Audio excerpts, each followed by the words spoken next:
When a global pandemic strikes, Erica Lilly and her friends learn that even if you are weaving magic to save the world, there are still consequences. Stripped of their soul's spirit guardian by the malevolent White Queen, the group is glamored into forgetting what really happened the night that they were used to open one of the 9 Ragnarok gates.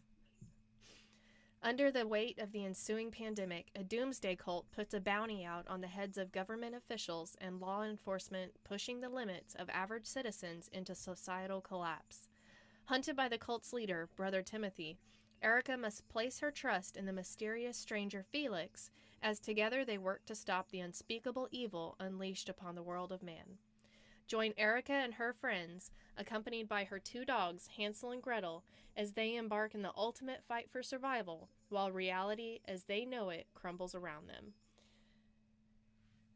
So now we will speak to Tapestry of Worlds author, Hadley Thorne. How are you doing tonight, Hadley? Pretty good. How are you doing, Lauren? Doing well, doing well. I am very excited to have you here. I was a beta reader for this book, and so I can let everyone know it's a really dynamic book. It's versatile. Like, this doesn't just cover, urban fantasy, or, it's not just one genre. Like, this covers multiple things, and it's multifaceted, and I just really love that about this book. Well, thank you. When I started writing it, I'm not your typical writer. I mean, this book was very organic for me, Mm-hmm. and basically, I just took all the stuff that I love and wanted to talk about, and put it into a story. So maybe I could find some like-minded people who, would really connect over it. Right. I can definitely understand that.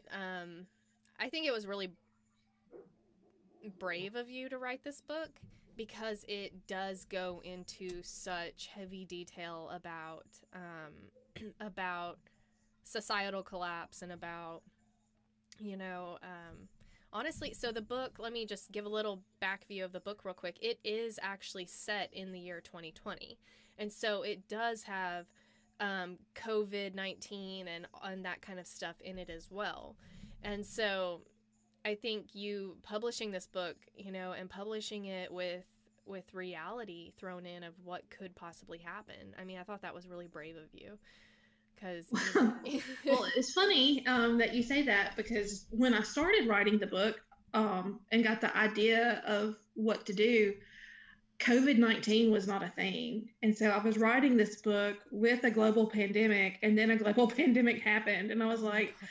oh, well, I guess I need to edit and put this in here because Mhm. I wanted it to be something that generations in the future could read and, Mhm. kind of see where we were.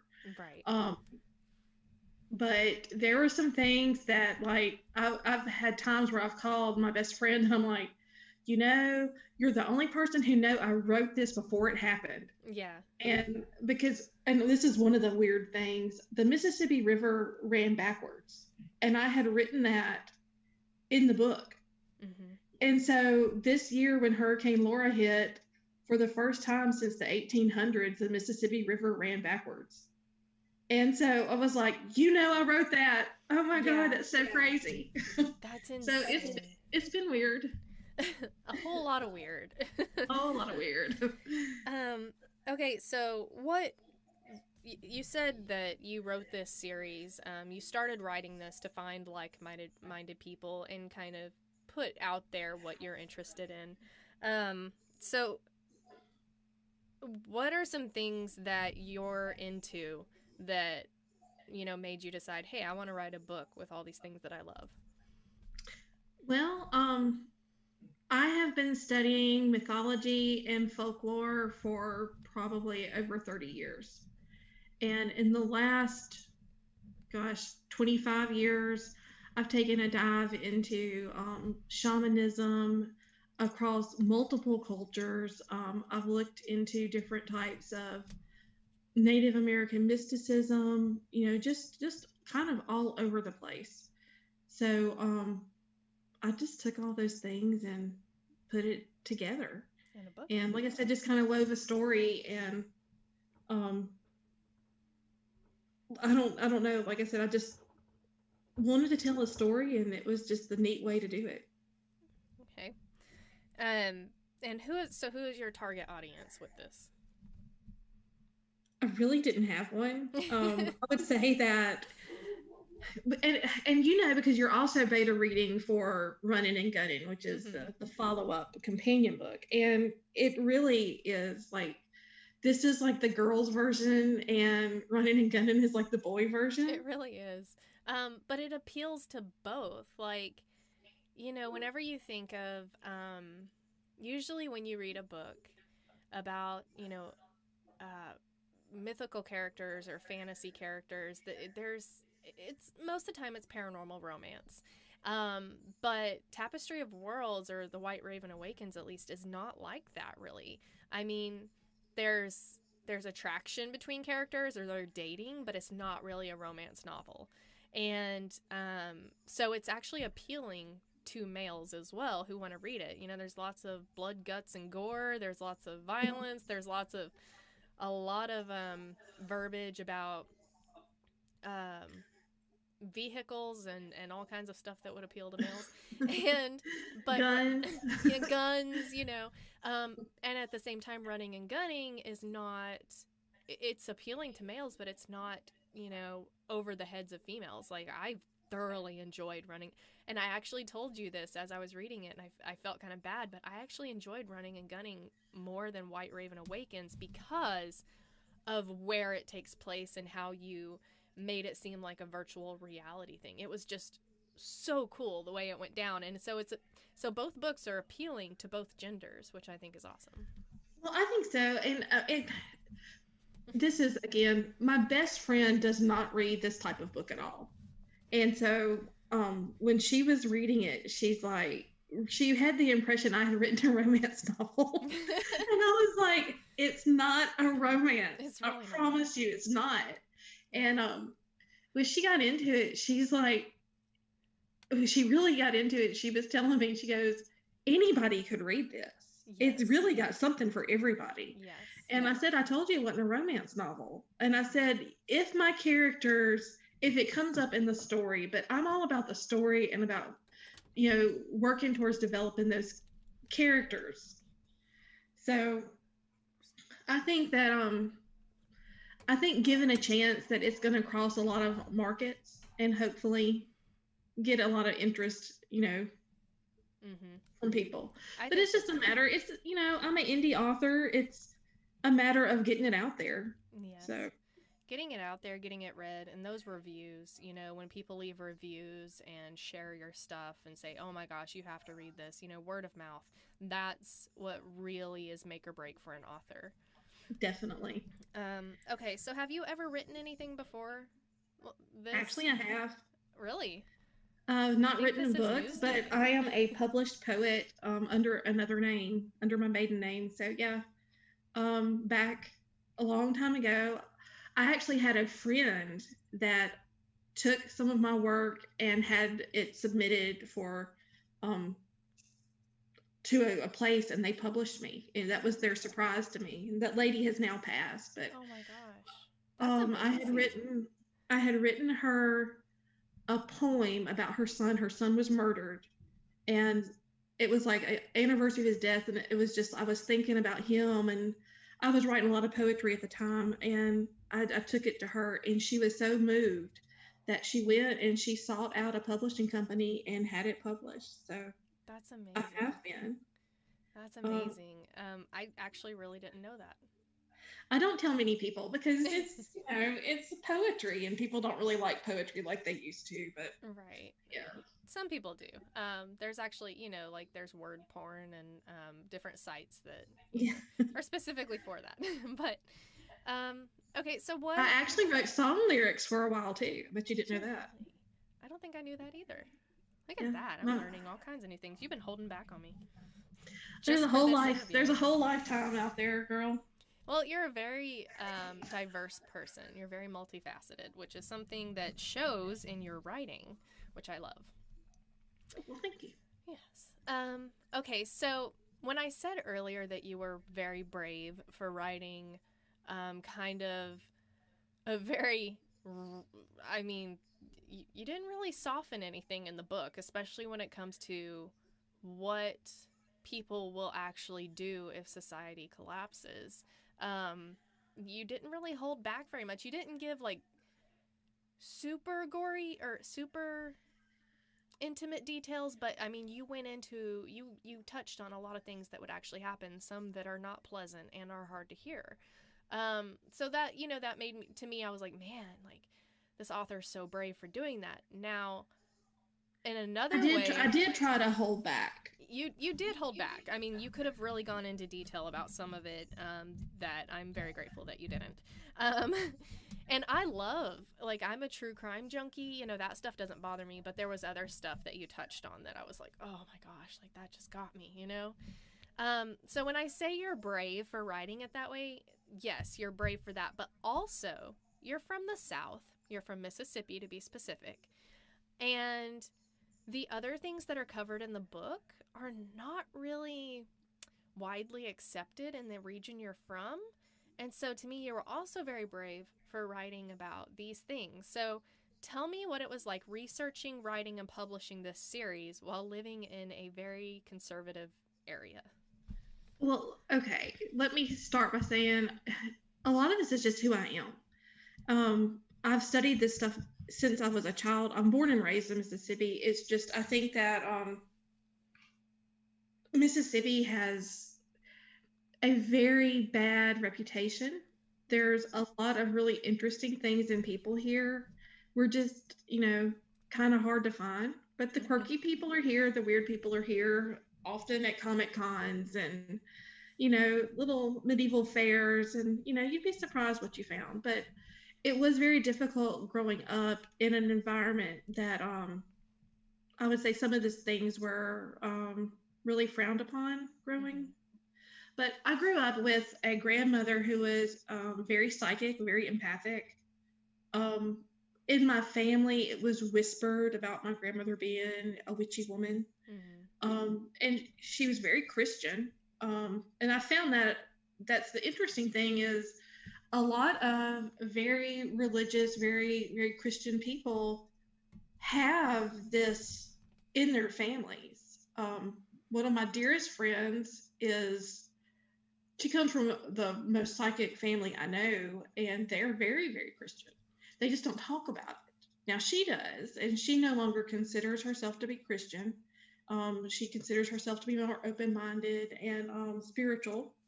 And you know, then again, I have a friend who is very Christian. I went to her grandmother's house and her rocks were singing. I was like, what's that noise? And I could hear the rock, and her grandmother collected rocks and they were there singing. My own mother is someone who I think was very empathic. And because of the extreme empathy that she had, she was really alienated. She really alienated herself because she couldn't really find a place where she was comfortable fitting in. And so for me, I would say that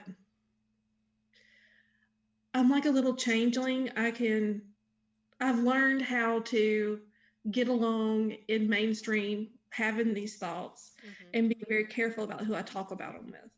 Right. So I can understand that with my background.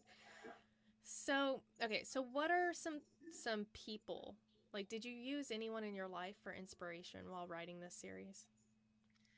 I think that there's a lot of people who their traits or things I've seen them do or little things that I love about them that I've put into characters, but not necessarily like there's no one character based on one person.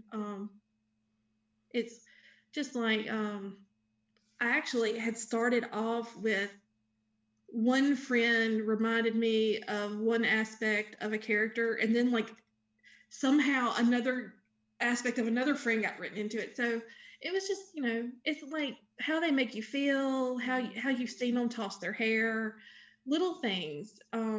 Because you write what you know, so obviously you know these people. Right. And so it's easy to put those things in. Gotcha. But I did use some nicknames of people I know in the book because they were so great. or just, but no, there's no one person or anything like that that's in the book, but I'm sure people will see that, oh, that's me, Right. Yeah. It's kind of like that Carly Simon song, I bet you think the song's about you. But, I think I even messaged you and said, one of Erica Lily's attributes, like I had always felt that way, but I never knew what it was actually called or that there was a name for it. And I think I had messaged you and I was like, oh my gosh, like this fits me so much, and I identify with her on that. So I love it. I love it. I loved it too. I was really excited. I was like, I didn't know that was a thing. Okay, so who is your favorite character? And I know they're like your babies and it's hard to choose just one, but if you had to choose just I was about to say, it's like asking me to pick a favorite dog. It all depends on the moment. There's just there's so many different ones. It's like when my beta readers got done reading, and I'm not sure, I think you were one of them, everybody was very much a fan of one of the people who likes Erica. And and Erica has a boyfriend, guys. She starts off the book with a boyfriend and she ends the book with the same boyfriend. So you have like these two dominant male characters, and so it's kind of a team boyfriend or team challenger situation. And yeah, I was definitely team challenger. I wanted to see where that goes, but you don't really know much about the boyfriend. You know his background and where he is, but you don't know him emotionally until the next book. And that was why that was the book that got picked to be written next. And I say picked because my psyche tells me what we're going to be writing next. And it was like, we have to tell Ransom's story because it's Ransom. Yeah. Yeah. So I thought he deserved to be heard. Yes. But yeah, I don't know. I know there are some characters I wish I had more time to develop. I like the dynamic between Millie and Hermit. And that was something that, like, there were times it was so much fun writing the two of them, and they don't get enough screen time, and I don't know that comes across, but like I can totally see them just playing off of each other. And so I really like that dynamic. Again, did not get to spend a lot of time with it. And actually, this book was supposed to feature the character Becca very prominently, and she did not get written into it. And she's in the very beginning, it touches on her, you're introduced to the character, but I had really thought she would be a prominent character in the book, and it just wasn't it. And then there's Felix, and Felix came out of the dark. I mean, seriously, like I had not even had the character in mind. And he just wrote himself into the scene. He just appeared. That was a very, very well said pun for those who have read the book, that Felix came out of the dark, because he is. But, I really had not, he was not a character. The Count was the same way. And the Vampire King, those were characters I had no intention of writing. Yeah, well, that was kind of my next question was, did your research lead to new directions for the series or book? Like you were researching one thing and then you were like, it took the book in a whole different way. Well, not so much research. My friend Mary Teed had a dream. And Mary is one of my best friends. And she had a dream about the vampire necklace that Queen Mary wears.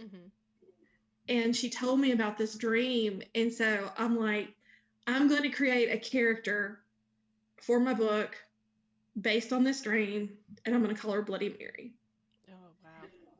And so, Mary's dream was the inspiration. And so that was, again, something. And so it added a whole level of stuff that I wasn't prepared for. And I really enjoyed, and it opened up to be able to bring the Brood characters in, the motorcycle gang. it was just added another element to my world, and I just love it.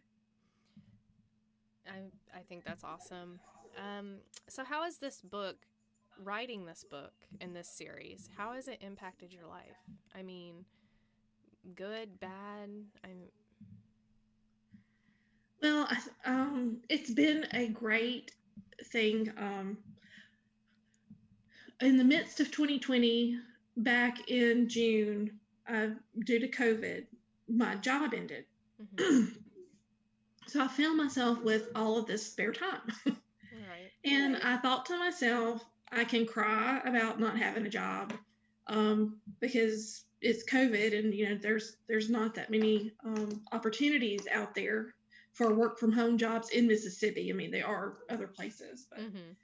and so I decided, instead of sitting and doing nothing, I was going to write a book. That book that I've been saying I was going to write.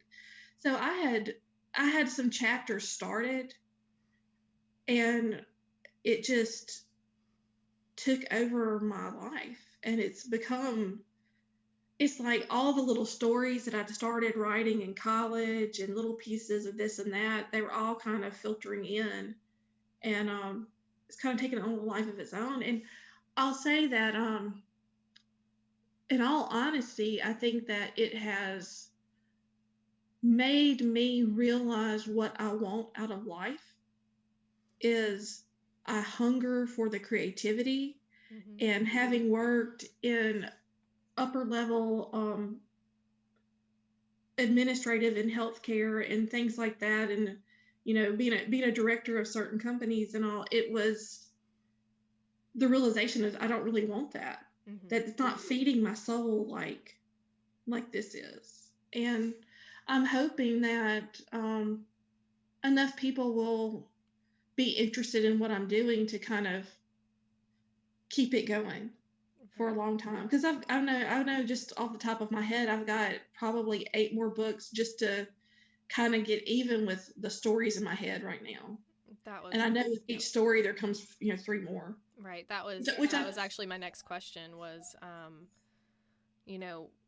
tell me about this series and follow-up books and spin-off series. I mean, so if a reader wants to buy this book, this series is going to be expansive. So there's always going to be new material for them to read. Yeah. My goal for 2021 is to get running and gunning out and to write 5 more books. So that's my goal. I hope I can do it, but it all depends on how much the story is. Mm-hmm. And I'm more dedicated to telling the story than having mass amounts of books out. Mm-hmm. So it'll all depend on that. Oh yeah, quality over quantity every time. Yeah. Now, I think I told you this, and I'm not sure.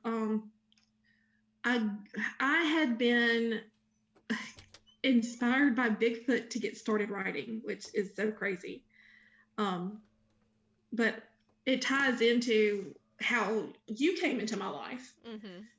which, for those of you who don't know, my dad was very ill, and I was going to the hospital a lot. I was downloading and listening to podcasts about Bigfoot because I wanted something that was totally not hospital sickness related. I wanted an escapism.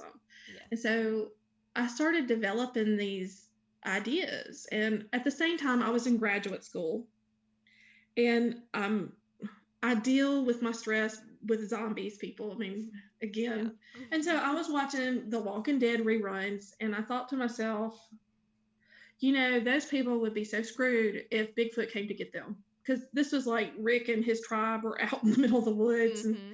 And then I started thinking, oh, that would be cool. So I got this idea for a book. And I started telling my dad about it just when we were talking when he was in the hospital. Mm-hmm. And again, it's just a fanciful thing. I did not ever intend it to be what it became. And at my dad's funeral, the man who did his eulogy was an old friend of his. They had grown up together. And this is in BFE, little bitty town off the beaten path in Louisiana. And this gentleman starts talking about my dad called him a couple of weeks before he died and started asking him about some encounter that happened when they were young men. And talking, and this is at my dad's eulogy, Lauren. Oh my I mean, and I'm sitting there and my mouth is floored. I mean, I'm just floored. And I'm looking at my friend and I'm like, can you believe this? Because I know she knows I'm writing this book and that I have this idea to write this book. Right. And I said, this is my dad's way of telling me I've got to write this series. That, here we are. And the guy was saying, he said, I don't know where that came from, but this did happen and these guys did tell us all this. And oh my God. And I was like, this is a sign from, I said, number one, it's a sign my dad is okay. And number two, it is a sign that, I've got to write the series. So that was in 2016. And I really started researching Bigfoot at that time. And hey guys, Bigfoot is in the book. So it's in there. And he plays a bigger part for books in the future. Yes. But I didn't want to drop Bigfoot, 4 books in. I wanted to make sure that everyone knew it was part of this world. Right. Going in. And so that's kind of how the idea was born. And it introduced me to some incredible people in the Bigfoot community. And it also made me aware on a large level that Bigfoot was something that a lot of people knew about in my area. So absolutely, there you go. I don't know if that answered your question, but there you go. It did. It did. And so after this interview is launched, there will be little excerpts read from the book. Hopefully everyone will already have read the book, but if you haven't, look for those excerpts because they will feature parts of the book that we feel need to be shown to the world, featuring Bigfoot, which is exciting for me. I get so excited about that. So, okay, writing this book and the research for writing this book, has this led you to other projects? Oh, yeah. Yes. It's brought me to Wyrd Realities. It's brought me to helping Nite Callers Productions. It's opened up my world on a number of levels in wonderful ways, and I've made new friends and met some interesting people. Yes. Wyrd Realities is a podcast that my editor, Gracie Ellison, and I do.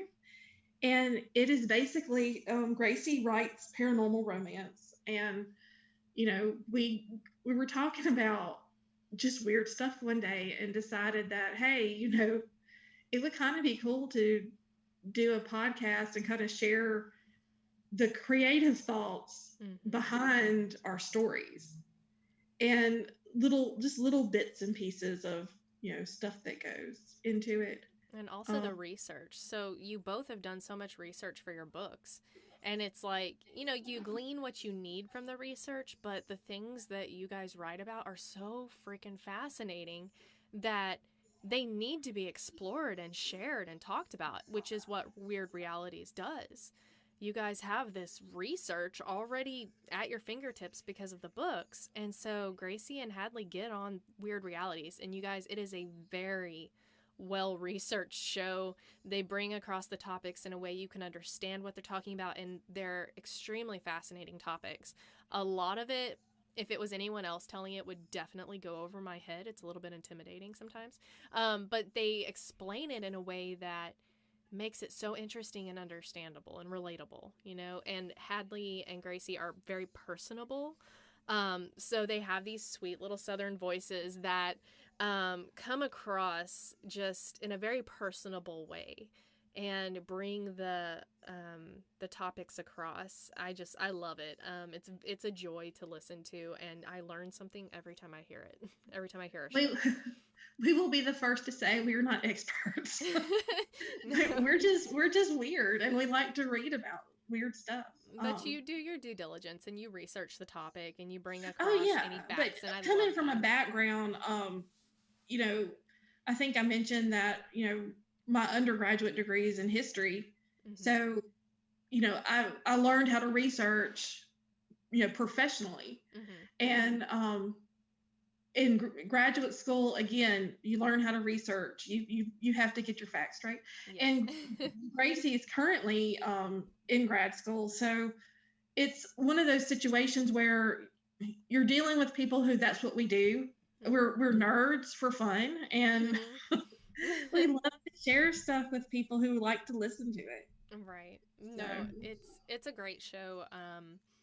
Hopefully we, so right now I think you guys release one show a month, and that show is well worth listening to, and hopefully in the future there will be more shows coming out. But for right now, even that one show is about an hour long, and it's just chock full of as much information as they can give you in that hour. It's great. I really enjoy it. And it covers again, just like Hadley's writing, it covers such a diverse group of topics. It's never just one thing. Like, you guys cover quite a variety of things within that one show. It's amazing. I love it. Well, I think that Gracie takes things from a more scientific spin than I do. I'm all about the woo and the metaphysical. I mean, you definitely... I love metaphysical stuff. No, I'll say this. In regards to the woo, that's not a word that I really like using applied to me, because I think a lot of people use it to mean ridiculous, but to me it means, like kung fu. Yeah, the woo is kind of, it has a negative connotation, and that's why I say metaphysical, occult. It's things like that. That's how I describe Wyrd Realities. We're doing the new agey. I'm a new agey girl. Yes, I like the tarot cards, and I like the crystals, mm-hmm. and salt caves without a salt lick apparently. But I like to do those things. I've studied Reiki. I've done you and I've talked about it. Reiki, energy work, mm-hmm. ley lines. Absolutely. Just there's so much stuff that I've learned from Hadley since I started talking to her. And Hadley, so she's, like I said, she's so dynamic and multifaceted, and that shows in her writing. And just to even have a conversation with her, we jump from topic to topic to topic. And you guys, so the first time I ever had a conversation with Hadley, I literally grabbed like a stack of bills, and I was writing notes on the back of these envelopes, because she just has the stuff she says, you want to write it down and remember it. And so she was just spewing this information, and I'm like frantically writing and keeping all my little envelopes together. And so from that day on, I learned, when you talk to Hadley, you keep a notepad handy, because she is gonna drop some knowledge on you that you want to have handy for whatever you're going to use it for later. I mean, Hadley, you're a great font of information, honestly. Well, it comes and goes. I tell everyone to take advantage of it while it's working. I haven't had it not working yet. I always Hadley and I had partnered with somebody else, and I had to tell that person, look, I call them thought dumps, okay? She will literally just spew this information at you, because she has a very tight little window to talk to you, and then she has to go do a million other things. And so when she gives you that information, it is like all the information for a week in that short amount of time, and you need to write it down, because then she's off to the next thing, and you get to, put that information to work. But I just think it's funny how I'm always in awe of your brain and how much information it can hold. It's just fascinating to me, because I feel like I can't even put two sentences together, first thing in the morning, and you will already have messaged me like an entire memo on the whole future of my business. No. For the whole year. I'm sitting there like, I don't know what my name is right now, but Well, I try and tell everyone, you don't have to use it, but I've got to get it out of here. It's taking up space. That's why I call them thought dumps. It's like, blah, here's all this amazing stuff, and it's just so easy for you. You just like spew out this amazing information, and I'm sitting there just in awe because I'm like, how did she get all of that into a PowerPoint, no less, and send it to me in like 5 minutes? Like, I can't even put together a Word document in that amount of time that makes any sense, It's you're just an amazing creature, Hadley, and so multifaceted. I love it. So, if you could give advice to budding authors or creators, what would it be? Never let someone tell you you can't live your dream. Amen. Preach it, sister. Preach it. That's the thing is I remember I was in a class and a friend of mine who, I've always wanted to be a writer since I was a child, and this girl could, she didn't even want to be at school, and she did better than me on an English paper that we wrote, and it just broke my heart. And I was like, I can't do it. I'm not good enough. And then I was like, I've got stories to tell, man. Mm-hmm. She doesn't. I've got stories to tell. But I mean, that's the thing is, I'm not the best editor. I'm not the best person to look back over my work. It really is if it wasn't for my support system, the book probably would never have gone anywhere, because it was, and you read the first draft. It was really due to the way my brain works and the situation of how I'm living right now.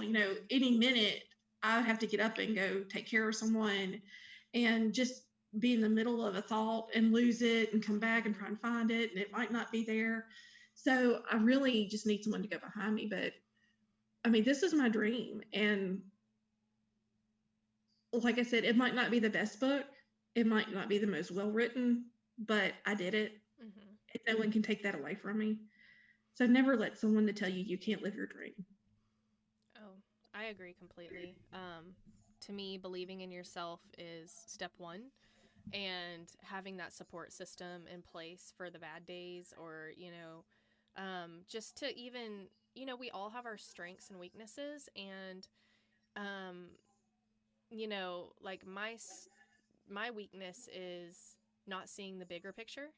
I'm very, next step, detail. And then Hadley, you're one of those like, okay, like these are all great next steps, but here's the bigger picture of the goal where we're trying to go, which is like how you keep me on task at all times. And so for you, not having an editor brain for your own work, you have people in your, support system who are good at that. And you have people who do give good feedback for that. And so to me, just having a support system of people that you can call on to do the things, to support your weaknesses and help you get there, I think that's vital. Well, it is. The best advice I can give everyone is to make sure that your circle is tight. And by that, I mean, like, you trust the people that you work with, and you trust them, and to do the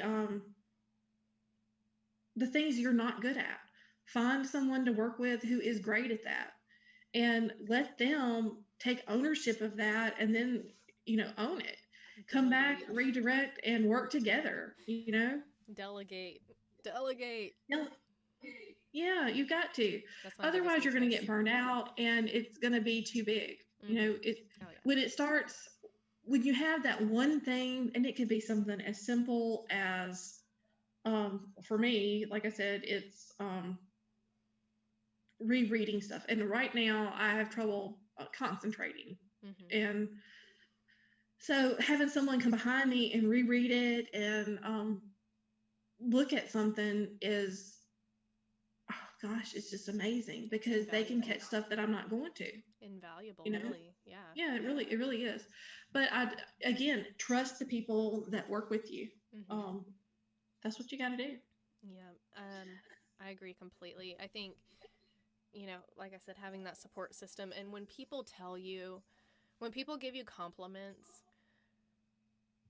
believe the compliments. I'm the world's worst about that. Whenever my mom says, that was a great show, I'm like, oh, you're just saying that because you're my mom. Because you're my mom. Or you're just saying that because you're my friend, and really, you need to have people in your circle that will support you no matter what, but also people who will tell you the truth. Like, I have Hadley, and Hadley will, she'll tell you, like, hey, yeah, that's cool, but it's coming across a little bit like this. You should maybe change that. She gives me honest feedback. So whenever you tell me something positive, I'm like, okay, she's not just blowing smoke. Like, she really thinks that was a great show. Well, feedback is worthless if it's not honest. I agree. And I think that a lot of times, and I mean, and I'm very direct, and I'm not direct to be an asshole. I'm direct because people read what they want to into things. Mm-hmm. So it's better just to say it and mean it, But I'm also, you make me sound horrible. I look at things differently than a lot of people do because of my experiences and where I'm coming from. Mm-hmm. And a lot of people don't know how to take that. And I swear, I'm not a bad person. I'm really, someone who loves animals, loves people, and I just keep to myself. But I will tell you how it is and hope that you love me. Yeah. I don't think that's a bad thing. I appreciate that honesty. Even sometimes if I might go lick my wounds, but I'm going to take it, I'm going to self-reflect, and I'm going to do better, Well, you do a great job, though. I mean, I love everything you do. And I know you've had a hard time, with some of the situations you've been in. So, yeah, there's a lot of outside influences that Hadley has helped me to work past, so that I see the bigger picture and I don't focus on this one minute negative thing, and I see that I have my goals are worth fighting for, my dreams, I'm about to kick them in the ass, and this is the support system that you need if you're going to be creating anything. I think another piece of advice, that having been a beta reader for Hadley and having just, been in her support system, another piece of advice would be marketing is key, and do your research on your marketing. It's easy to get overwhelmed with it. Oh my God, yes. But at least do your research, minimal research at best, on different ways to market your book, because like I said earlier, reviews and word of mouth are how your fan base is going to grow and how your series is going to be successful. That is the truth. I read when I first got started that most independent authors never accomplish what they could have the best book, but it's the marketing. And currently, because of the situation at home, I don't have a lot of money to spend on advertising. So I'm having to be creative with it. And, that's one of the reasons I really started looking at social media. And that was, where we really paired up, was me sharing stuff I was learning. Social media is an untapped resource, and there are so many people out there, they'll just share your stuff, and like you said, word of mouth. Yes. So I'm hoping that people will read and find something worthwhile in what I have to say, and definitely share it and enjoy the ride. It is a great getaway. Yeah. So I think the book, this series will appeal to, like I said, a wide variety of readers, but any book lover could enjoy this book, because if you're a book lover, if you're an avid reader, you know that you don't just read to entertain yourself, you read to get away from the world and immerse yourself in another world, another story, another life, just for a short break from your own life. And I think especially after this past year, I know that my Kindle collection has probably quadrupled. So So to find another series that I just really enjoy and can binge read, because I'm so bad about that, I tell my husband all the time, like, I need somebody to come knock my phone out of my hand or my Kindle or a book, like, because I will pick up a book and I don't put it down till I'm done. See, And that's me. I don't If get I find anything an done. if I find an author that I really like, and even some I don't, if I like the story and it's really good, I will read all of their books. Yes, same. I So just recently did a series I was telling you about, and the author, she like the original series was like 2 books, and then there's like a, you have to read this one because it goes with the series, and if you skip, it's just kind of weird. I bought like 12 of her books because I had to finish this whole yeah, saga. And I mean, it was a brilliant marketing ploy on her side, but I mean, I spent probably, $50 on just, probably more, buying the whole saga, piece by piece. And so, excuse me, I just think, Tapestry of Worlds is definitely going to be that kind of series, that it has little spin-offs and pieces that you're hungry, you want to read the next little bit. You want to see what happens next and what this character's going to do. And I'm excited to see what else you have for us. I know Running and Gunning isn't out yet, but I've read it, and like I said, I actually liked that one more than the first book that you wrote, because it was just so, it was different, and it was just, how you brought it across was just cool as hell. I'm just not gonna lie, like, it was just really, really cool. I enjoyed it so much. well, I have to say I have got a huge writer's block right now, and I will finish it soon. I've pushed back the release date to February, and I'm hoping that to get it out then. Yeah. I really enjoyed it. It really stretched me because I am writing it from a military special forces team kind of aspect, and I just it's good. Yeah, I really love Ransom as a character. I'll say that, and but I love them all. But yeah, I kind of have a special place in my heart for him. Yeah, I think you went outside your comfort zone on this one, and it paid off, because it's just how you merge that kind of world of military tactical, that kind of world with the woo or the weird, it just, it came across so good, and I just really enjoyed it. And like I told you, my favorite character in that book was actually the dog. There's a dog who is a guide to the team, and he doesn't talk or anything, but I kept telling Hadley, I was like, man, I just kept waiting for him to like stand up and talk, because you know how dogs, I know you do because you have fur babies, but they'll just sometimes just look at you or act a certain way, and it's so human. Like, they just look at you and they're just like, really? Did you just really do that? Or, they sigh or they chuff at you. And this dog in the book does that kind of stuff, and he relays how he's feeling in no uncertain terms without talking. And it's just, he's my favorite character in that book. I just love it. And then in White Raven Awakens, Hansel and Gretel, Erica Lily's 2 German Shepherds, they have that same kind of personality. Like, Hadley gave these animals a realistic doggy personality for each of them.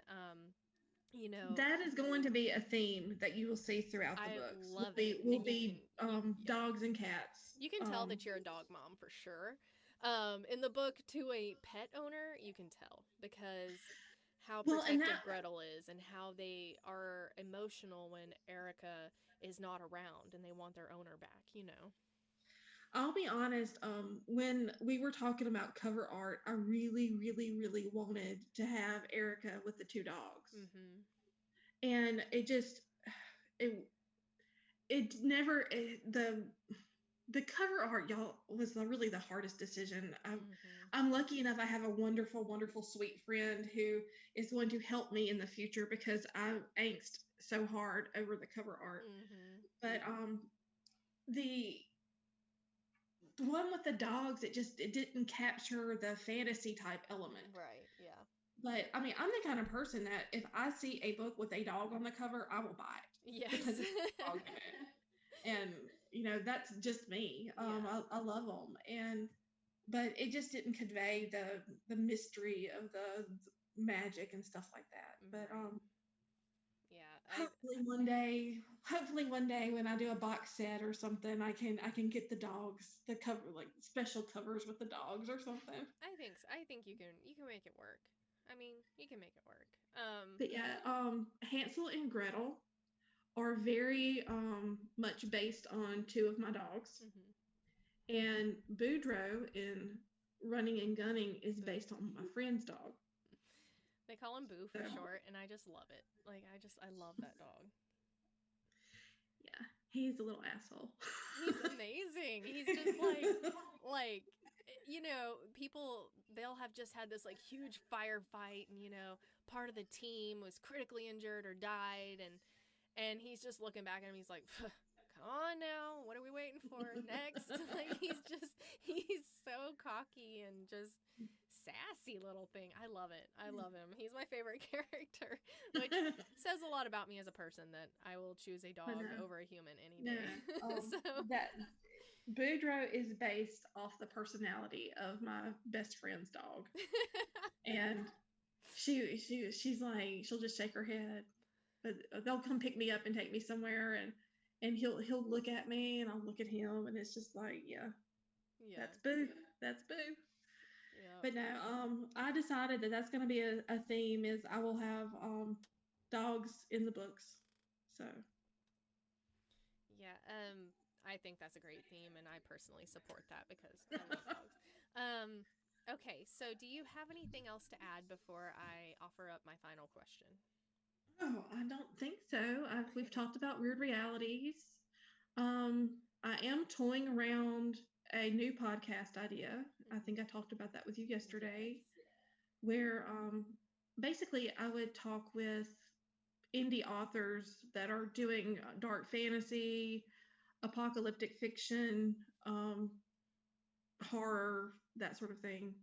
Mainly because those are my people, and I know some, and I would love to just kind of get into their heads. Absolutely, just like this interview, but from an author's point of view, because I'm not an author yet. So, well, I was thinking it'll probably be more like a Wyrd Realities deep dive into their brain. Yeah, and what inspires them, and that will also help promote them, which would be amazing.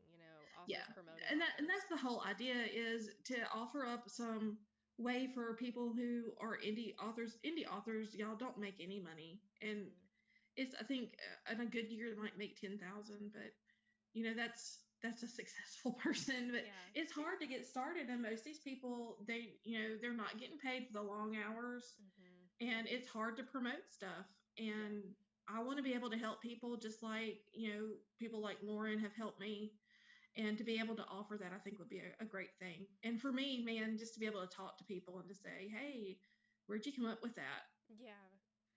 I think I did that to you, actually, when I talked to you after I had read the book, or read part of the book. I remember just being like, where did you get this idea, and how did this make you feel? And like, I couldn't believe some of the stuff that was covered and how close to home it was for your actual personal life. And I was just like, are you okay? I mean, but having known I always tell people, don't psychoanalyze an author, because you have no idea. See, so you have no idea what will inspire something. I mean, because I had asked you, I was like, was that cathartic to kill off that person? Or like, and you were just like, Lauren, it really doesn't have anything to do with my life. Like, that was just for the book. And I'm like, okay, I was really upset and worried. No, like sometimes I'll hear music. Music's very instrumental in my writing process. And so, which again, going back to my now deceased husband was a musician. So that was something that, music's always been a part of my life and very strong. But just the turn of a phrase in a song lyric will capture my imagination, and I can build a whole, scene from a book in it. And like the dance scene, I listened to the same song over and over and over when the Count and Erica were dancing. And it's not the song you think. I mean, it's probably, not the song anybody would think it is. But that's why we did include the song list, because I wanted people to see music is something I feel, and so being able to say this is the emotional feel of where I was when I wrote this, and running and gunning's totally different. You know, it's much more non-point, much more disturbed. It's much Mm-hmm. more, running and gunning music. Yeah. But um, but no, I'll hear somebody say something on TV, or I might catch a part of a conversation when I'm saying it in line somewhere, and it could just build a whole scene. Mm-hmm. And that's the thing is, you know, you never know where it comes from. It's just there. Yeah. So That's good to know. Um, I love that your inspiration is not like you're having a bad day and you want to kill everybody around you. That makes me feel better. yeah, Um, no. okay, so last question. Where can we find your book and associated projects to follow and support you? Well, you can always find me at hadleythorne.com. That's my website. It is probably in need of a big overhaul, but it's what I've got. Um, I am on Twitter at Hadley Thorne, and you can always find me at Wyrd Realities on YouTube, or I'm actually right now manning the Wyrd Realities Twitter page. So at Wyrd Realities on Twitter, Mm-hmm. put a lot of stuff out. So Also and Facebook. of course, Night Callers, because you're getting your website up, and I Wyrd am. Realities will have a page on there, and there'll always be content to go there. Absolutely. Night Callers Productions, we cover Weird Realities, and then we also are helping to push Tapestry of Worlds out, because we believe in what Hadley's doing, and I mean, it's good stuff. I'm honored to put my name on it. Um, so I would say that also you can purchase the book, Tapestry of Worlds, White Raven Awakens. I don't know why I can't say that. You can purchase the book on Amazon. If you have a Kindle Unlimited account, it's actually free for the time being. And the book is only $2.99 at this time, and you guys can order it. You can order Kindle or paperback, and then you can also pre-order Running and Gunning, which is awesome. Yes, and I actually have a pre-order up for Of the Blood, the Tapestry of Worlds, part two. Oh, awesome. So, Awesome. which I'm looking to have that out hopefully by July or June or July. I don't remember which one I put up, but yeah, this summer. So Awesome. it's out there, guys. It's coming. Yeah. I'm hopefully going to be keeping y'all busy for a while. Oh yeah, definitely. And don't forget, you guys, if you win, not if, when you purchase the book and give it a read, go ahead and leave a review.